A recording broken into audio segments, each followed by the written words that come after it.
Christmas was supposed to be a day for family, but instead, a little girl was shoved onto the street by her own stepmother. Her belongings were scattered on the white snow as she sat trembling, clutching a teddy bear, crying and begging in vain. And at that exact moment, a millionaire appeared, and the actions he took would reveal a secret no one could have ever imagined. The snow had stopped falling earlier that morning, and the small Vermont town was filled with an air of excitement. Wreaths hung on every door, and the smell of gingerbread drifted from kitchens. But in one house on the edge of town, the scene was cold and ugly. A worn-out suitcase was thrown onto the porch, spilling clothes onto the icy mud. "There's your stuff. Get out of my house!" A sharp voice, belonging to a woman named Jessica, cut through the air. In front of her, 7-year-old Mia trembled, clutching her wet bear. "Please no," she sobbed. "Mama, please." "I'll be good," Jessica sneered. "Don't call me that. You're a burden. Now get out." What city are you watching this video from, and what time is it? By the way, if you're enjoying my videos, I'd be so happy if you could subscribe to my channel and like this video. The murmurs from the neighbors died down. No one dared to step outside. Mia huddled on the frozen ground, her thin dress soaked with mud, whispering, "Mama, please," to the empty air. Just then, the sound of a luxury engine rumbled down the road. A black Range Rover, the kind built for executives, not small-town roads, pulled to a stop. A tall man stepped out. He was William Harrison, 40 years old, the CEO of a major automotive tech firm. He looked exhausted, his expensive overcoat dusted with snow from a long flight. He had come to this small town to visit the family of an employee, David Alvarez, who had been critically injured in an accident at one of his plants. He never imagined his Christmas visit would confront him with a scene that would shake him to his core. William had barely cleared the gate when he froze. A little girl was huddled in the mud, clutching a torn teddy bear. Her cheeks were raw with cold, her lips purple. The vision hit him like a freight train. He was instantly transported back 8 years to a sterile hospital hallway. His wife had just died, and his own daughter, Chloe, had sat crumpled on the floor just like that, clutching a toy, sobbing silently. That memory held William motionless for a second. He took a sharp breath, walked over, and knelt to look Mia in the eyes. His voice was low but gentle. "Honey, how long have you been out here?" Mia lifted her swollen red eyes to him. Since morning," she whispered. "I'm so cold. I have nowhere to go." William's chest tightened. He looked up at the woman on the porch, who stood with her arms crossed. His tone was direct. "Jessica, what are you doing? How can you throw a child out in this cold?" Jessica tensed, then raised her chin, a mocking sneer on her face. "And who are you? Why are you interfering in my family's business? This is private." Before William could answer, a whisper came from a window across the street, just loud enough to hear. "My God, isn't that Mr. Harrison? The CEO who just arrived in town?" Jessica flinched. She realized the man in front of her wasn't just a stranger. He was rich and powerful. But instead of shame, her expression hardened. "You may be rich, Mr. Harrison, but this is still my house. You have no right to meddle." William's fists clenched. He turned back to the trembling girl, took off his own $1,000 overcoat, and wrapped it around Mia's shoulders. The thick wool enveloped her. Mia froze, her tiny hands clutching the lapels. "Thank you," she whispered. William gently rested his hand on her shoulder, his gaze softening. He looked back at Jessica, his voice firm, each word cutting through the cold air. "On Christmas Day. You really want to leave her like this?"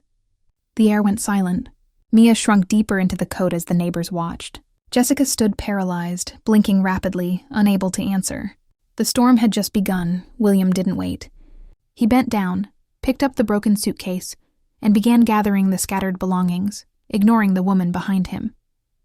When he opened the car door and placed the suitcase in the back, he didn't ask Jessica's opinion. He simply turned to the child. "Let's go. You can't stay here." Mia hesitated, looking back at the house that had just rejected her. Then, clutching the wet teddy bear, she followed him. The SUV's engine started.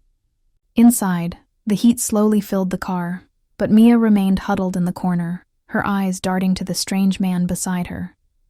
William watched her in the rearview mirror.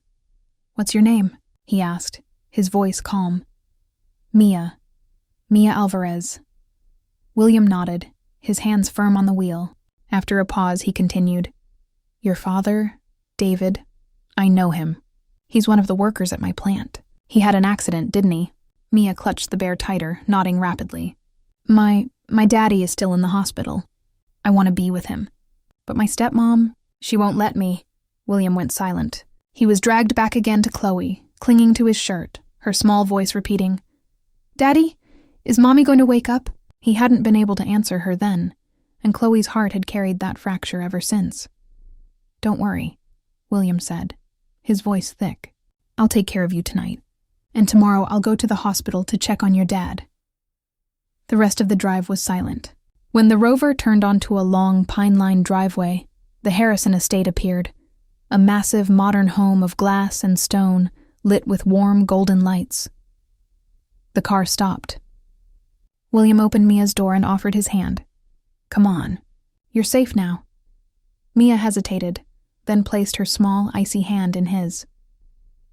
The front door opened, and Chloe Harrison, 8 years old, ran out. She wore a red Christmas sweater, her blonde hair in a ponytail. Daddy! She yelled, then stopped short when she saw him holding the hand of a strange, dirty girl. Chloe's face hardened. Daddy, who is she? Why are you bringing her into our house? William paused, his voice firm. This is Mia. She has nowhere to go. I couldn't leave her in the cold. Chloe's eyes narrowed. But this is our house. I don't want a stranger here. Mia stepped back, her head bowed, her body trembling. William looked at his daughter. Chloe, I understand how you feel. But think about it. If you were left out in the cold, wouldn't you want someone to help you? Chloe bit her lip, then turned and ran back inside, slamming the door.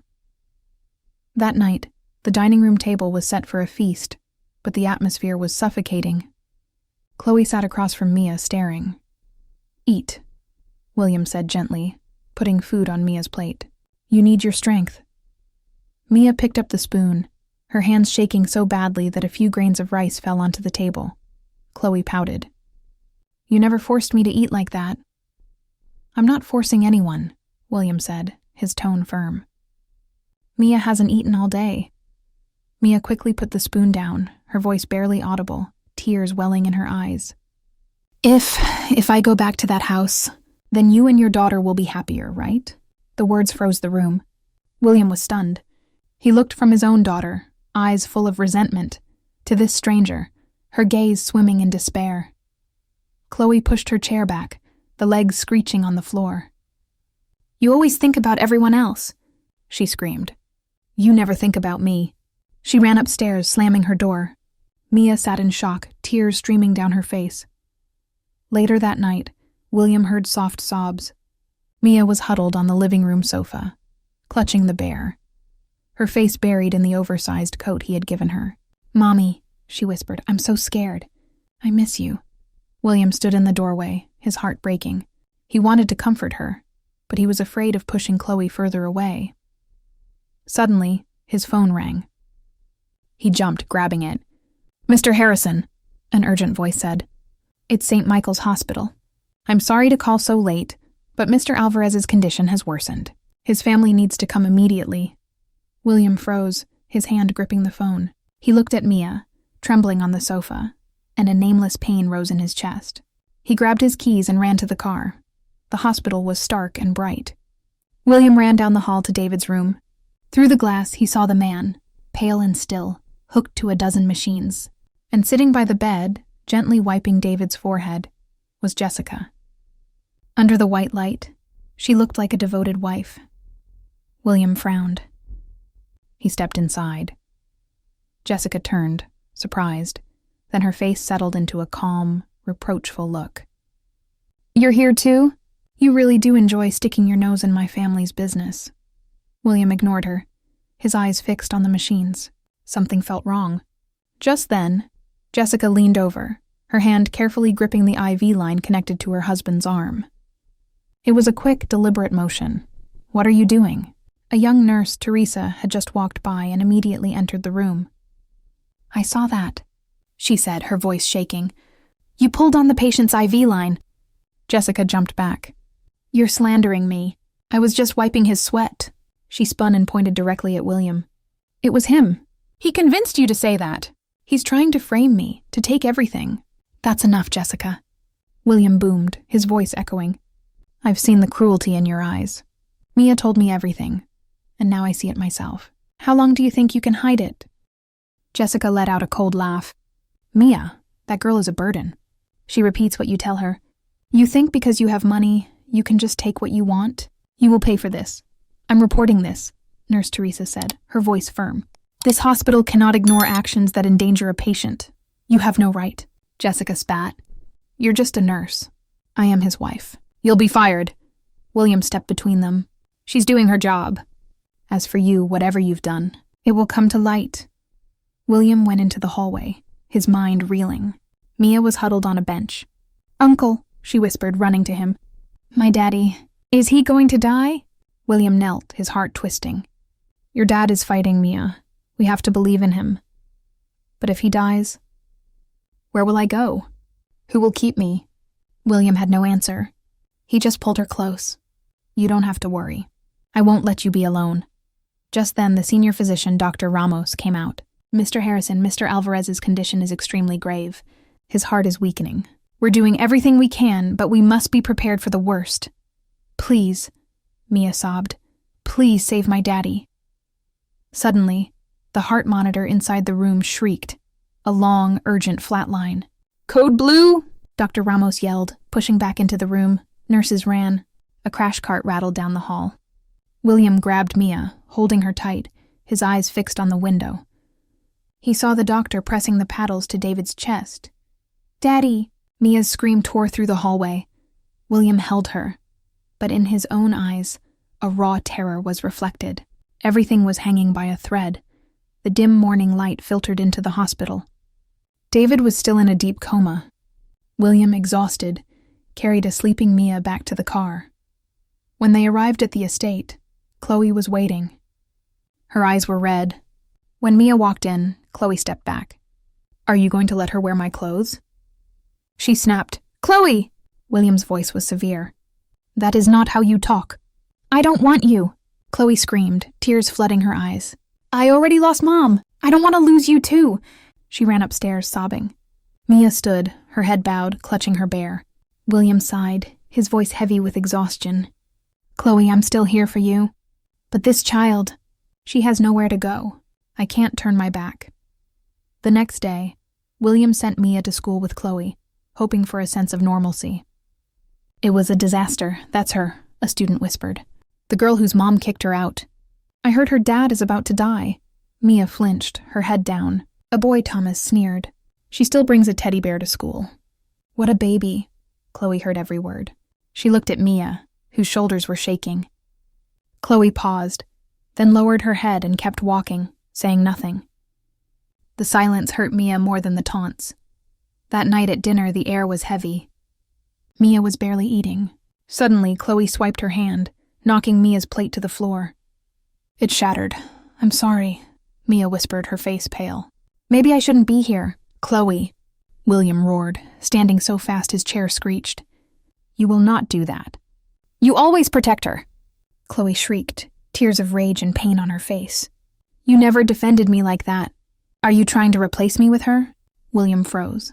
He saw the real terror in his daughter's eyes. I'll go, Mia stammered, backing away. I don't want anyone to be sad. No, William said, his voice low and firm. He knelt and pulled Mia into a hug. No one is kicking you out again.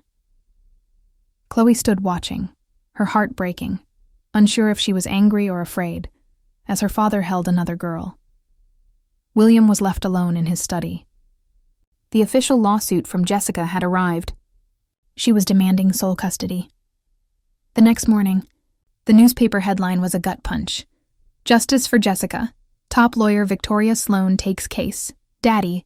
She hired Victoria Sloan, Chloe said, her voice small. She's never lost a case. Everyone at school talks about her. We're going to lose. William folded the paper. I know, Chloe. I've hired Alex Cole. Alex Cole? I've never heard of him. Can he win? William gave a tired smile. He's not famous, Chloe, but he only cares about one thing. The truth. But sometimes, Chloe whispered, nobody wants to hear the truth. The first day in court, the room was a media circus. Jessica, in a simple gray dress, wept on the stand. I just wanted to care for the child, she sobbed. I lost my husband, and now Mr. Harrison is trying to take my daughter, too. The courtroom murmured in sympathy. She's lying. William stood, his voice shaking. I saw her throw Mia into the street. Victoria Sloan was on him in an instant. Mr. Harrison, you are a wealthy CEO. Are you accusing this grieving widow of cruelty? Or are you perhaps using your money to buy a child, to influence her with vague promises? William was stunned into silence. The judge announced the temporary ruling. To preserve family stability, Mia will be returned to the custody of her stepmother, Mrs. Alvarez, pending a final investigation. The gavel fell. William's blood ran cold. Uncle. Mia's voice was small. Then a heart-wrenching wail. No, I don't want to go back. Please, Uncle, don't let them take me. The entire courtroom went silent. The only sound was the desperate cry of a child clinging to the one man she thought could protect her. William wrapped her in his arms, his own heart shattering. As the bailiff approached, before we continue, please take a moment to leave a comment about this story and rate it from 1 to 10. How are you feeling? If there's anything you'd like to share, I'm always here to listen. I hope you find a moment of peace and reflection as you follow this healing story and its journey of courage and justice. Mia was led from the courtroom by a bailiff, her small hand lost in his large one. She didn't cry. She was clutching her tattered bear, her eyes dry and terrifyingly empty. William started to lunge forward, a raw no on his lips.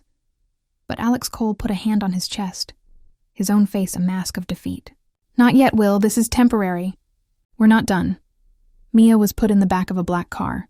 When she arrived at the house, the mask of the grieving widow was gone. Jessica yanked the door open. Get inside, she snapped, her voice like ice. I just want... Mia whispered, flinching. Shut your mouth. Jessica snatched the small suitcase from her and threw it onto the porch. The bear, which Mia had dropped, was kicked out of the way. You're not a guest. You're a problem, and you're going to work. The days that followed were a living nightmare. Mia was forced to scrub the large kitchen floor on her hands and knees, the cold water and harsh soap making her small hands crack and bleed. She was forced to wash endless piles of dishes, balancing on a wobbly stool. Useless, Jessica would sneer, walking by. Can't even eat right without making a mess. At night, Mia would huddle by the drafty window in the small, cold attic room she was given, clutching the bear, her tears falling onto an old, faded photograph of her father. I miss you, Daddy, she'd whisper to the stars. Please wake up. I can't take it. Meanwhile, at the Harrison estate, William was a ghost.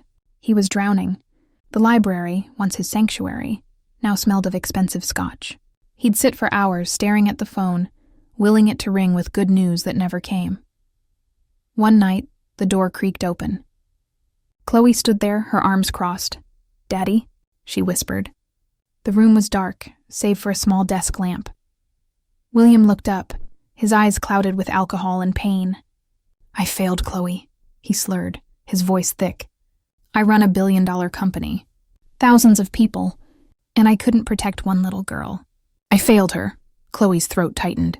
She walked over and, with a force that surprised him, put her small hand on his. No, you haven't failed. You just haven't finished. I believe in you, Daddy.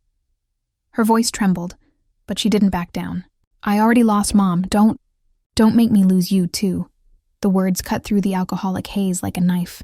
He looked at his daughter, really looked at her, and saw not just a child, but a fighter. The fire in his eyes, long dormant, flickered back to life. He closed his eyes, took a deep breath, and set the glass down. You're right, Chloe, I'm not finished. He grabbed his phone and made a call. Alex, tear everything apart. I don't care what it costs. Find something. Alex Cole, now driven by William's renewed focus, was relentless. He knew the workers from the site had been paid off and had disappeared. He started digging into their families, their bank accounts, their last known locations. Finally, he found one, Carlos Mendez, who hadn't fled the state. The meeting took place in a quiet roadside diner. Carlos was haggard, his eyes darting to the door. You have something to say, Alex said, his voice calm. Mrs. Alvarez, Carlos stammered, his hand shaking so badly he couldn't lift his coffee. She gave us money, a lot of money, to lie, to say David was careless, that he caused his own accident. Proof, Alex said. I need proof. Messages, recordings, transfer receipts. Carlos pulled out his phone. I had it all. I recorded a call. I saved the texts. He swiped, his face growing paler. He swiped again. They're gone.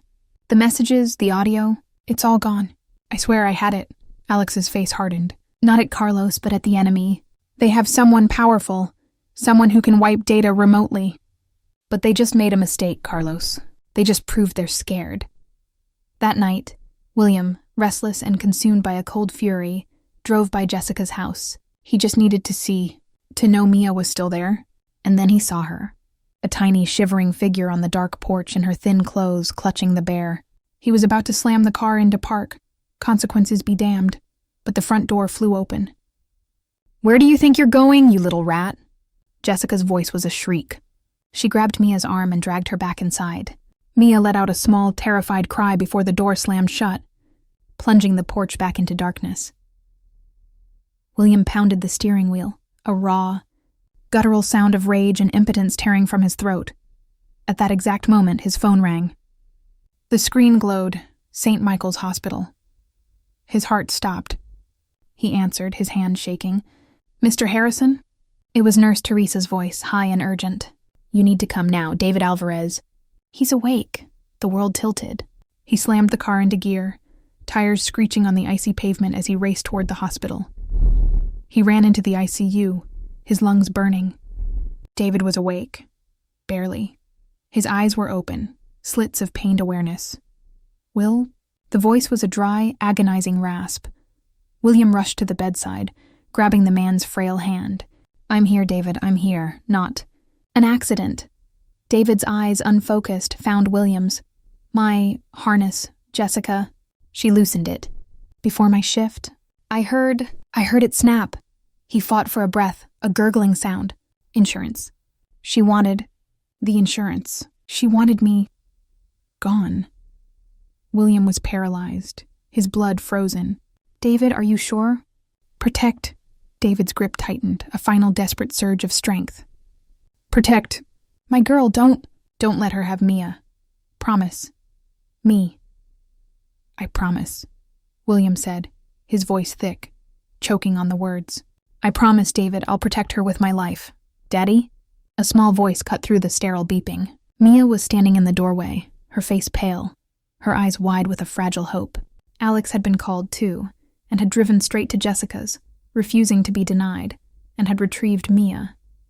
David's eyes fluttered open, finding his daughter. A small, pained smile touched his lips. Mia. My baby. Daddy!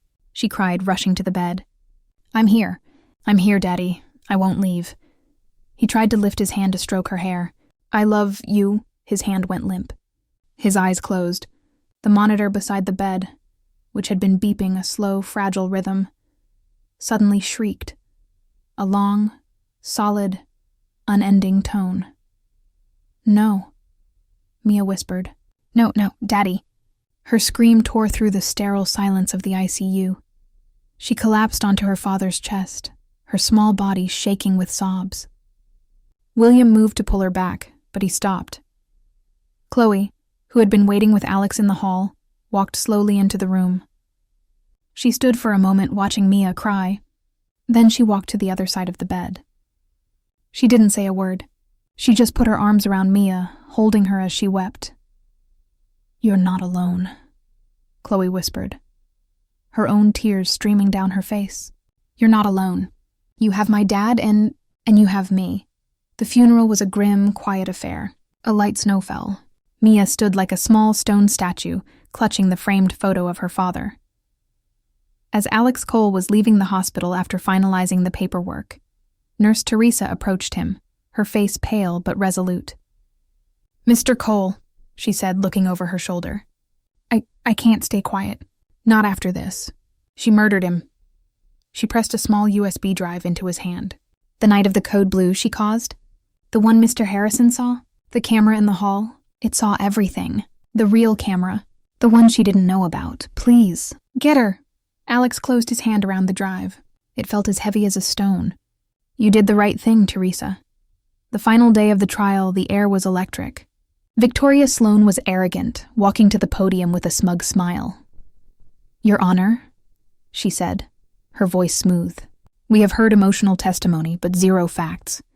The construction workers all testified it was a tragic accident. The simple truth is that Mr. Harrison wants what he cannot have and is willing to destroy a grieving widow to get it. We ask that this circus end and that Mia be permanently returned to her loving mother. Jessica, in a black veil, dabbed at her dry eyes. The judge sighed, looking at Alex. Mr. Cole, do you have any final rebuttal? Or are we finished here? Alex stood, his suit simple, his demeanor calm. We do, Your Honor. The defense would like to present new evidence that has just come to light. A murmur went through the court. Victoria Sloan's smile faltered. Objection. This is highly irregular. It is, Your Honor, Alex agreed. And it is vital. I call your attention to the main screen. Exhibit A, Alex said. Security footage from St. Michael's Hospital. The screen lit up. It showed the grainy, black and white footage from the hallway camera. It showed Jessica at David's bedside, looking around frantically. It showed her hand slipping to the IV line. It showed her giving it a sharp, deliberate pull. The monitor in the video shrieked. The nurse ran in. The courtroom exploded. My God, someone yelled. She tried to kill him then. Victoria was on her feet. This is inadmissible. It's been tampered with. Is it? Alex said. Or is this just the first time you've seen it? The judge slammed his gavel. Order! Mrs. Sloan, sit down. Your grieving widow appears to have just attempted to murder her husband. Exhibit B, Alex continued, his voice rising. A sworn, recorded deposition from a construction worker, Mr. Carlos Mendez, who has since gone into hiding, fearing for his life. A man's rough, terrified voice filled the speakers. She gave us money. Said to lie. Said David was careless. I can't. My conscience. She paid us all to be silent. The room was in an uproar. Victoria Sloan, her face ashen, collapsed into her chair, her career over. Jessica's face was a mask of pure reptilian hatred. Her eyes darted around, looking for an escape. Then, she snapped. She stood, her chair crashing backward. She didn't point at William. She didn't point at Alex. She pointed at Mia. You, she shrieked, her voice cracking. It's all your fault. You little curse! If it wasn't for you, I would have had everything. He was almost gone. I would have had it all. The confession, raw and hateful, hung in the dead silent room. The judge's voice was cold steel. Bailiff, take Mrs. Alvarez into custody. She is under arrest for the murder of David Alvarez, attempted murder, and conspiracy. Miss Sloan, you will be investigated for bribery and witness tampering. You are disbarred, effective immediately. As Jessica was dragged from the courtroom, screaming and fighting, William knelt in front of Mia. Uncle, she whispered, her whole body shaking. I don't have to go back? No, sweetheart, William said, his own tears finally falling as he pulled her into a hug. From now on, no one will ever kick you out again. 1 month later, in a quiet judge's office, the final papers were signed. Mr. Harrison, the woman said, stamping the document. As of today, Mia Alvarez is legally Mia Harrison. Congratulations. William signed the last paper. He turned to the two girls beside him. Chloe was holding Mia's hand. Christmas returned. The Harrison estate, once so cold and empty, was filled with lights and laughter. A massive tree stood in the living room, touching the ceiling. Chloe, on a small stool, was carefully hanging a bright red ornament. Mia ran circles around the room, tinsel draped over her head like a crown. Can I hang this one, Chloe? Can I? Sure, Chloe laughed. It's our Christmas, Mia. William sat by the fire, just watching them. His heart so full, he thought it might burst. After a while, Mia walked to the tree, holding the old, faded photo of her father. She carefully hung it on a sturdy branch. Merry Christmas, Daddy, she whispered. I'm not alone. I miss you, but I have a new daddy and a sister. William felt a hand on his shoulder. It was Chloe. She was holding a small frame with a picture of her mother. She walked over and hung it on the branch right next to David's. "Merry Christmas, Mom," Chloe said, her voice soft. "We're okay. And I have a sister now." Mia looked at Chloe, her eyes shining. They hugged, right there under the tree. William stood up and walked over, wrapping them both in his arms. He looked at the two photos, side by side, and then at the two children in his embrace. "Merry Christmas," he whispered, his voice thick with emotion. "I finally found my family." Outside, the snow fell, covering the small Vermont town. But inside that house, it was warm. The Christmas they had all lost had finally, truly come home.